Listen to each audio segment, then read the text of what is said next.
¿Qué tal? Estamos aquí en el Surco Mexicano de nueva cuenta, gracias por su atención. Pues el día de hoy uno de los tres mosqueteros no pudo estar con nosotros. Nayar Paredes anda trabajando, pero aquí a sus órdenes como siempre Lorena Becerra, Sergio Salgado, en el ánimo de esta difusión de temas de interés en el derecho agrario. ¿De qué vamos a hablar hoy, Sergio? Hola Lore, hola queridos amigos, gracias por estar aquí con nosotros. De nueva cuenta, pues son varios temas, Sí. pero en concreto, en particular, uno, el día viernes, este viernes pasado, Viernes 9 de agosto. salió publicada en la edición vespertina del Diario Oficial de la Federación la última reforma constitucional que se agrega el apartado C al artículo 2 constitucional, a través del cual se homologan a los pueblos afro-mexicanos con los mismos derechos que tienen consagrados en el apartado A y B los pueblos originarios y las comunidades indígenas.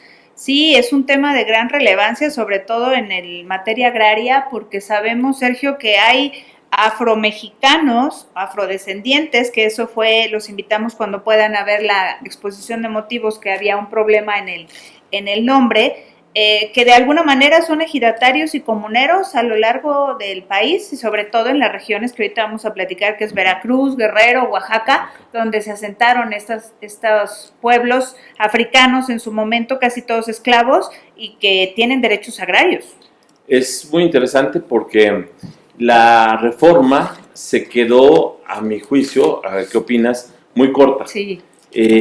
Tenía la oportunidad el constituyente originario de haberse ido a una situación de mayor protección, Sí. no solo para los pueblos afromexicanos, sino haber hecho pues una revisión al artículo 2 constitucional, después de la reforma del 2001, ahorita pensar y repensar qué era necesario, qué se ha hecho bien en estos casi 20 años, Claro. qué estaba, y prácticamente pues ahorita vamos a comentar de qué se trata, pero en lo sucinto estimo que es una reforma corta. Perdón, porque nada más fue un pegote.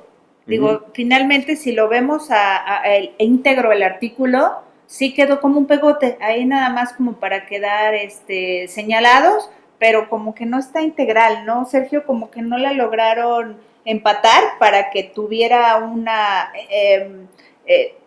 estratégicamente hablando y atendiendo a la materialización, como que quedó trunca.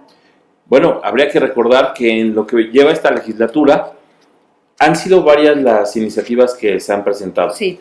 Dos en concreto, que es la que le han dado más énfasis a la de Monreal, la de Narro, la de Nestora, en materia agraria. Sí. Pero la senadora Xóchitl Gálvez, en su momento, presentó una iniciativa que retomaba este punto, pero iba mucho más allá. Era una reforma al artículo 2 para el reconocimiento, como quedó, de los pueblos afromexicanos, pero también a las comunidades indígenas implicaba un reconocimiento en el artículo 2 de su propiedad ancestral sobre la tierra. Sí. Y al artículo 27. ¿Qué es con lo que nos quedamos? Con una reforma pues descafeinada, deslactosada, una reforma que va más al tema del discurso que al tema de una protección efectiva, que va más allá de su cultura, sino a sus recursos. Claro, porque además donde ellos se asientan finalmente tienen recursos agrarios muy importantes y que ahorita incluso se están viendo vulnerados. Estaba leyendo hace un momento para ver lo del tema, por ejemplo en Morelos, hay el PIB, que es el Plan Integral de Morelos, hay muchos pueblos indígenas donde están ocupando sus tierras y otra vez nos quedamos sin de manera integral. Es como cuando la reforma al artículo 1 que no reformaron el 133. Claro. Lo señalabas, tuvimos la oportunidad de estar por ahí con unas personas, recuerdas, de la Fundación para el Debido Proceso, Claro. que sacaron un informe en julio del año pasado. Claro. Y ellos ya hablaban en relación a esta necesidad, pero ¿qué va a pasar ahora con los proyectos de reforma que tanto hemos discutido aquí, tanto de la de Monreal como la de Narro, que implican una reforma procedimental, pero dejan de lado la reforma constitucional? Claro. Y Nestora lo único que hace en atención a su iniciativa es decir que deben de pasar al Poder Judicial de la Federación los tribunales agrarios, pero seguimos sin que pegue de manera integral en el Senado o que nos hagan caso para la materia que nos ocupa, Sergio. No entiendo. Pues es que el tema agrario, por una parte, ha quedado relegado. O sea, si hablamos de las reformas constitucionales, el tema agrario ni siquiera está planteado como reforma constitucional, no. Salvo lo de Nestora. En tema legislativo, en una ley secundaria, pues ya pasó la reforma educativa, ya pasó la reforma laboral, pasaron reformas de la Ley General de Extinción de Dominio, han pasado muchas leyes, Sí. pero en materia agraria sigue relegado. Hoy que podemos decir, bueno, esta es una reforma constitucional que conjuntamente con la educativa y la de paridad de género tienen un tinte social, habría que pensar si esta reforma del agregar al apartado C al artículo 2 constitucional busca empoderar económicamente a estos pueblos afromexicanos o no. Y estimo que como quedó la redacción, simplemente equipara, homologa a los pueblos afromexicanos con los mismos derechos que tienen las comunidades y los pueblos originarios del mismo artículo 2. Pero, ¿qué significa el artículo 2 para los pueblos originarios? En algún momento era reconocerles sus sistemas internos de usos y costumbres, Claro. su cultura, pero económicamente no les significaba un empoderamiento. Ningún beneficio. Claro, y hoy tenemos lo mismo. Tenemos lo mismo porque, bueno, a quienes nos ven y quienes nos sigan en atención esta reforma, el apartado quedó X. Esta Constitución reconoce a los pueblos y comunidades afromexicanas, cualquiera que sea su autodenominación. Esto es bien importante y la Corte en varias tesis con anterioridad a esta reforma señalaba que la autodeterminación y la como que tú autoadscripción dependía de que si tú te sintieras como identificado con esa parte, ¿no? Claro. Pero ¿qué beneficio realmente agrario pudiera tener? Yo no creo que ninguno, máxime que no está correlacionado con el 27 constitucional. Bueno, de hecho yo creo que a estos pueblos afromexicanos, al reconocerles este estatus de ser pueblos originarios, Sí. no les conviene la ley agraria. O sea, la legislación agraria es muy limitada. Sí. Estimo que hoy les conviene más acogerse a los beneficios del convenio 169 De la OIT. sobre derecho humano al territorio, propiedad ancestral de los pueblos, autodeterminación, porque el convenio 169 es mucho más protector, más tutelar que la ley agraria. La ley agraria es solo sobre la superficie y eventualmente estos pueblos afromexicanos que se encuentran, ya comentabas, ahí de Acapulco, la Costa Chica, hasta Oaxaca, por allá por Huatulco, toda esa franja en Veracruz, pues estos pueblos, de alguna manera, después de la revolución, les fueron restituidas ciertas tierras que les fueron otorgadas durante la colonia, pero sobre todo les fueron entregadas tierras. Claro. Entonces, lo que siempre nos quejamos o criticamos es que la ley agraria todavía está mucho más atrás del derecho indigenista. Y sabes que yo creo que nada más, la reforma fue mediática en el ánimo de alguna manera quedar bien, porque es para la discriminación en atención al color de piel, a los usos y costumbres, pero de manera integral, dándoles un empoderamiento dentro del como sujeto agrario, se quedaron igual. Claro. Nada más para poner en contexto, realmente la importancia destaca en atención a que representa estas comunidades el 1.2% de la población nacional. Más o menos en el 2015 había más de 1 millón de personas con esa calidad. Estas características fenotípicas y genotípicas, ¿no? Y es que se dieron cuenta, salvo tu mejor opinión, atendiendo a que en la consulta del INEGI del 2015 no cabían en ningún lugar, claro, porque no había ninguna pregunta donde ellos se asumieran como personas afrodescendientes, ¿no? Claro, pues, tenemos reconocidos 65 pueblos originarios y más de 360 mixturas y o que derivaciones. Ellos no cabían en ninguna. No cabían, decían, bueno, tú eres Mije, Tojolabal, no soy. Seri, Cora, Tarahumara, eres Maya, Maya Celtal, ¿qué eres? Y decían, pues no, yo no tengo no tengo identidad en ellos. Claro. Y bueno, pues esta reforma, pues que los invitamos a que la revisen, pero prácticamente busca, como comenta Lore, el artículo 1, pues prohíbe todo tipo de discriminación por origen étnico o nacional. No obstante, la propia Constitución mexicana en estas categorías sospechosas de origen étnico, nacional, sexo, género, preferencia condición económica, condición de salud, cualesquiera de estas condiciones, estas categorías sospechosas, qué bárbaro. Sí. Permite de alguna manera lo que es la discriminación positiva o acciones afirmativas, para no decirlo discriminación positiva.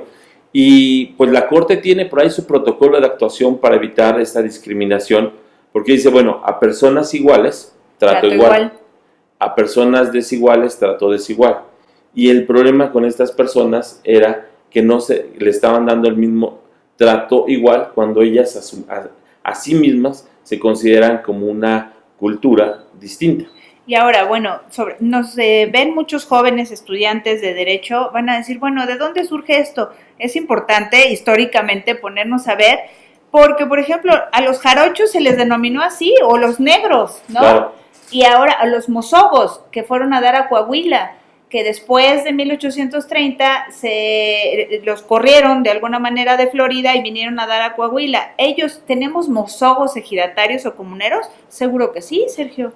Sí, no, el país es un crisol, el país es bastante amplio, pero bueno, creo que es muy oportuno lo que comentas porque lo agrario es una situación jurídica sobre la tierra, pero ese reconocimiento no se lo da esta reforma. ¿No? Solo les da a nivel cultural. O sea, sí mucha reforma, pero no les permite tener o tomar decisiones que puedan oponer sus derechos frente a megaproyectos, frente a proyectos de desarrollo que tiene hoy, por ejemplo, en esta zona de Oaxaca, el presidente de la República ha impulsado el corredor transísmico. Entonces, esta reforma constitucional, yo preguntaría, ¿esta reforma constitucional que es a nivel cultural les permite tener un discurso sólido, potente de defensa frente a estos megaproyectos? Estimo que no. Simplemente visibilizarlos. Oigan, estamos aquí, somos una minoría, ya encontré el dato, 1,381,853 personas al 2015. ¿Qué te gusta? Que hayan en estos años aumentado unos 200,000. Tú lo señalabas. Es decir, ya para variar, digo, dentro de la agenda política está minimizado el tema agrario, si no es que inexistente. Otra vez nos rebasó el derecho indígena. Y luego además, bueno, fíjate, estaba pensando porque finalmente se logra la inclusión de la tercera raíz del país, ¿no? O sea, claro. Después del mestizaje, después del indigenismo, hoy ponen a los afromexicanos. A los afromexicanos. Pero habrán otras minorías étnicas que van a decir, bueno, ¿y yo? ¿Dónde estoy? ¿No? Claro. Te voy a poner un ejemplo, los menonitas, ¿no?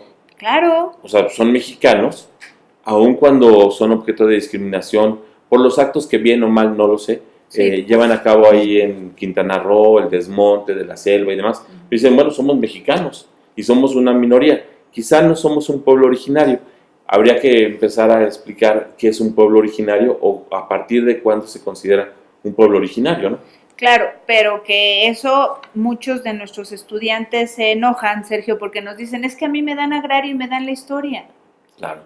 Pero sí es importante, pero no nada más quedarse como en la historia como antecedente y ya verlo en el ánimo de los principios que establece la Constitución de manera progresiva. Ok, todos venimos de alguna lógica, ¿no? Pero ¿qué es un pueblo originario entonces? ¿Y a dónde deriva? Es que yo creo que ahí hay una deficiencia de los que somos maestros de agrario, no tú, pero no. Yo me agrego en esa deficiencia y que lo observo mucho, que quizá cuando nos dicen agrario es la historia de agrario, y no, agrario es la situación jurídica que el día de hoy guarda. Pero, ¿qué sería un pueblo originario? El convenio 169 determina que pueblos originarios, comunidades indígenas, comunidades tribales, son todas aquellas poblaciones que descienden de las poblaciones que habitaban antes de los procesos de conquista y colonización. Entonces, los procesos de conquista y colonización que inician en el siglo XVI, o bueno, que se exponencian en el siglo XVI, empezaron en el siglo XV, siglo XVI, África, Asia y particularmente América, todos estos pueblos, pues, que fueron conquistados y finalmente hubo una transculturización y demás, los descendientes de aquellos son los que hoy se conciben como pueblos originarios, ¿no? Claro. Y bueno, pues lo que comento y que a mí en lo particular, a mí Sergio me preocupa, no sé si compartes esta preocupación, es que el constituyente tuvo una oportunidad histórica de haber reflexionado no solo en equiparar a estos pueblos originarios, que bueno, ya lo hicieron, pero también haber visto de nueva cuenta el artículo 2 global, empoderar a las comunidades indígenas, empoderar a los pueblos originarios. Seguimos manifestándonos como un país pluricultural, podemos haber llegado al plurinacional, ¿no?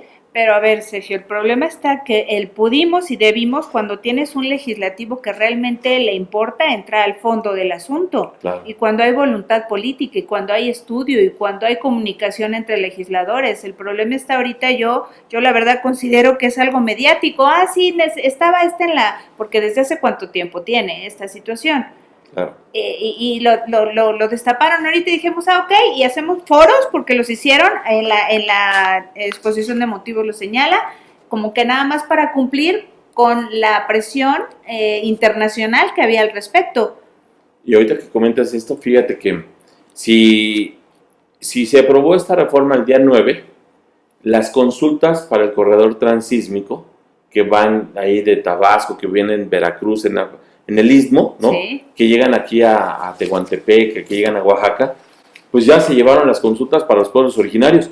Pero estos pueblos que hoy se equiparan a ser pueblos originarios, pues simple y sencillamente no se les toma en cuenta. Pero, perdón, además, ¿viste las consultas, el número de participantes Sí. que hubo en las consultas? En uno hubo 0 personas que acudieron, Sí. en otro 94. Estamos hablando de consultas que se hicieron en los estados. Perdón, no es significativo. También la sociedad civil tenemos una obligación y no acudimos. O no hubo difusión, o nada más te digo, es cumplir con el trámite. Ah, querías tu consulta previa, libre e informada, ahí está.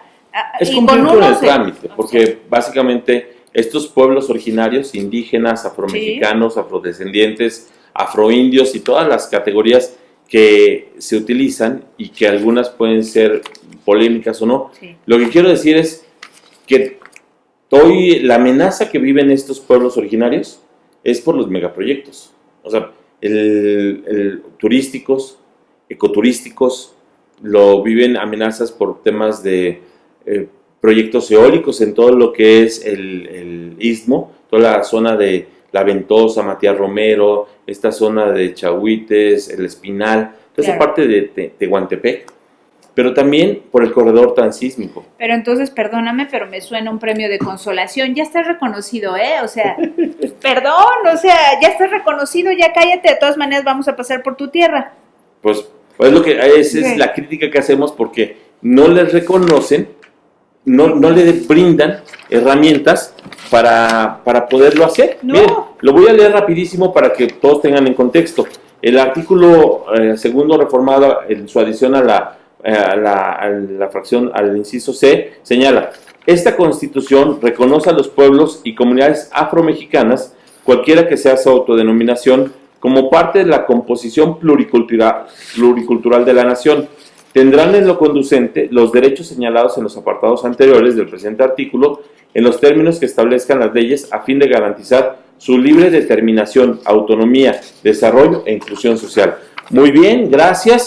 Por ¿Y el eso tema te digo. económico? Y la inclusión en los proyectos, apá, o sea, y mi voto para ver si puedo, quiero, necesito, ¿me vas a incluir? ¿Dónde está? Te voy a poner un ejemplo rapidísimo para que vean las comunidades afromexicanas, que no se vayan con el discurso y que lo compren inmediatamente.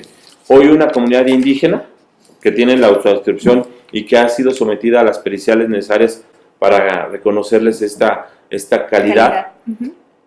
Hoy, frente a la reforma energética, es preferente un proyecto de inversión que el uso y la actividad que le den las comunidades indígenas a la tierra. Ah, precisamente de eso habla una nota en la jornada del desarrollo que está viendo en Morelos, que ya varios amparos le dijeron, o sea, sí, padre, está bien tu autodeterminación de los pueblos, está bien el derecho, pero ¿qué crees? La situación pública, el interés público está sobre, y se acabó. Entonces, pues sí, se agradece mucho, y como decía mi maestro Carlos Humberto Durán Alcántara, cuando nos hablaba en Derecho Agrario, nos Ajá. decía, situaciones como esta decía, no mamashli, compañero, o sea, muchas gracias por su reforma, pero no nos alcanza, ¿no? ¿No hay algo de más valor? Yo siento que, bueno, o sea, ¿cuándo fue el Día de los Pueblos Indígenas? Recién. Sí, el 9. El 9. O sea, perdón, dime si no es una coincidencia nada más mediática de que, ok, hoy en el Día de los Pueblos salgo en la foto y ya lo reconocí. Y no se queda ahí. Pues bueno, queda aquí el llamado, colegas, para que la reflexión, esta cápsula tiene la finalidad de socializar el conocimiento, más allá de tener conclusiones, pues generar discusión. Los invitamos aquí que agreguen sus comentarios, sus disidencias, sus opiniones, como dice el ministro Cosío, su voto en contra, su voto particular, voto disidente. No tenemos la verdad última, por el contrario, lo que queremos y nuestra labor es esta, de hacer la difusión. Claro, es un esfuerzo personal del Surco Mexicano, de Justicia Agraria, del Observatorio Agrario, en el ánimo de Andrade Becerra, del abogado constitucionalista Sergio Salgado, únicamente en el ánimo de difundir y de sembrar en ustedes la semilla y además para que participemos. De alguna manera, ahorita no olvidemos que no hay contrapesos, Sergio. La sociedad civil tenemos que hacer algo porque esto apenas empieza, 8 o 9 meses que se me han hecho como largos como la cuaresma, pero y a otros se les han hecho peor. Hablando del sector, hablábamos antes de la exsecretaria Rosario Robles, ¿no? Ahí tenemos otro tema, ¿no? Y finalmente incide en nuestra área, nuestro objeto de estudio, porque pues finalmente son la Sedesol, en algún momento hoy Secretaría del Bienestar, y Sedatu, estas dos secretarías que se ven implicadas en esto que se conoce como la estafa maestra, prácticamente son dos de las secretarías que atienden al sector social más vulnerable. Que debieron de atender, ¿no? Apenas el hilo se corta por lo más delgado, no sé si la señora Rosario haya sido la única, pero pues por algo se empieza y lamentable porque los recursos no llegan, siguen sin llegar.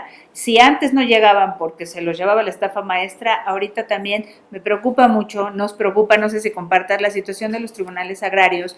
Hemos estado señalando y apoyando al tribunal, han hecho solicitudes de ampliación de la partida, tienen para pagar hasta octubre. Bueno, antes de hacerte un comentario con los tribunales agrarios, con Rosario Robles el problema es que la documentación que está ampara operaciones simuladas. Claro. Pero hay documentación, hay algo que deja testimonio documental. Pero ahorita si lo vemos, la Secretaría del Bienestar está enviando en avionetas a Chiapas. En Chiapas te voy a dar dos asuntos, dos situaciones, que los han asaltado. Los han robado, bajando la gente con maletines con dinero en efectivo, se los roban. Con Rosario Robles al menos había documentado algo, hoy ni siquiera se documenta. Entonces hoy todavía tenemos algo más discrecional. Es un llamado pues para que se corrijan ese tipo de situaciones. No tenemos reglas de operación, no tenemos lineamientos que vigilen, que den cumplimiento. El presidente trae una preocupación muy constante en temas de corrupción. El presidente no puede estar en todo. Claro. Entonces, pues alguien que se acerque le diga que este tipo de situación pues tiene que corregirse, ¿no? Lamentablemente el país, lamentablemente y no, porque debemos de tomar en cuenta que nuestro país es enorme en todo, en territorio. No puede estar en todo, pero sí debe de poner orden, porque está muy bien en el discurso, pero en la práctica pues todos debemos ayudar y creo que su equipo, por lo menos insistimos, en el sector agrario está muy desordenado. Y de comentabas de los tribunales agrarios, otra crisis brutal, ¿no? Sí, los compañeros están complicados, perdón, a ellos se les debe la paz social. Esta fundación en su mismo informe señalaba la importancia de los tribunales agrarios en el sentido de la actividad que han hecho y ha llevado a cabo durante estos 27, casi 28 años. Claro, y comentabas ahorita, prácticamente ahorita, en este momento, solo tienen hasta octubre para trabajar. Noviembre ya no hay dinero para los tribunales agrarios, entonces si ahorita el personal de base está preocupado porque les recortaron, hubo una afectación presupuestal que incide en horas extras y que incide en vales de alimentación. En octubre no hay dinero para trabajar, ¿eh? Entonces, miren, son varios temas. El día de hoy era nos basamos en el artículo 2 constitucional, en la reforma, pero hay muchos. Por favor, como dijo Sergio, déjenos sus comentarios, temas de los que quieran que abordemos y estamos a sus órdenes en las redes, el podcast que hay, todo. Estamos en Anchor, estamos en Spotify, estamos en YouTube, estamos en Twitter, estamos en Facebook, estamos prácticamente, la idea del Surco no tiene otra intención que la de difusión del derecho agrario. Lo que importa, lo que nos impulsa es que se hable, se discuta, que no se pierda del radar. Claro, ¿no? Okay. Entonces, ahí estamos. Hoy les dejamos un saludo a nombre de nuestro amigo Nayar Paredes Nieto, que hoy le tocó precisamente hacer el surco, pero no le tocó hacer el surco directo en Otzolotepec, ¿no? Pero pues estamos a sus órdenes, Sergio Salgado, Andrade Becerra, Observatorio Agrario. De plano, si no nos encuentran es porque ya no existimos. Porque no nos quieren. Exacto. Gracias. Gracias. Y nos vemos. Adiós.